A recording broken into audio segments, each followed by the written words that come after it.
Hi everybody, Brian Tolnar from Mill Creek Golf Course here in Boardman, Ohio, PGA Director of Golf. Today's golf lesson we're going to talk about the three types of grips and how they can affect your game and make you a better player.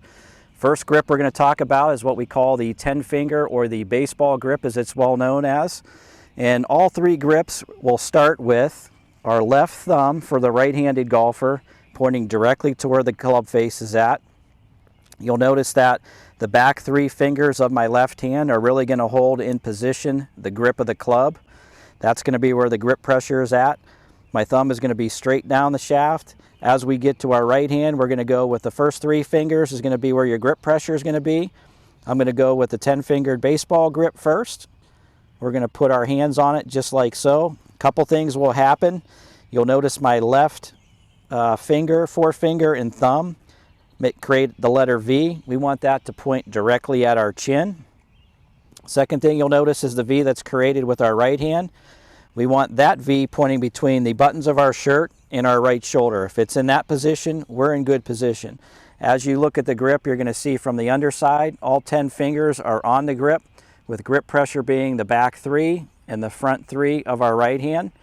This is every grip that we talk about today when we go into the interlock and the overlap are all based on this grip right here. So the V's will stay the same as we change and as we make the adjustments going through.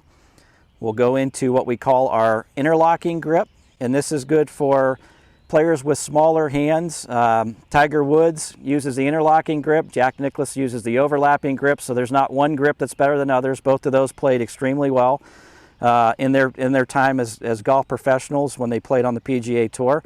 And what we want to do is we want to take our pinky of our right, index of our left, slide our hand down, and we want to sort of lock those together. So this is what we call our interlocking grip, and you'll notice the V position of my left hand and my right hand stay the same as it was in that 10-finger grip as well. So that's the second grip that we're going to talk about today. The third is what we call the overlap grip. And basically we'll go back to that 10-finger grip. My hands will be on there, the V's will be in those positions. We're going to take our pinky of our right, we're going to slide our hands down, and the pinky is going to overlap on the index of the left. And again, you'll notice the same position of the 10-finger baseball and the interlocking grip. And my hands and my V positions remain exactly the same.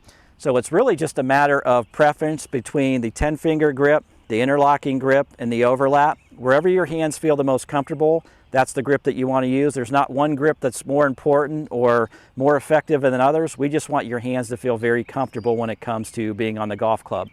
So as we go and we talk about these grips, a couple things that'll happen. As I'll show you from this side and this angle, my V's are right where they need to be. What would happen if my right or left hand was not in position?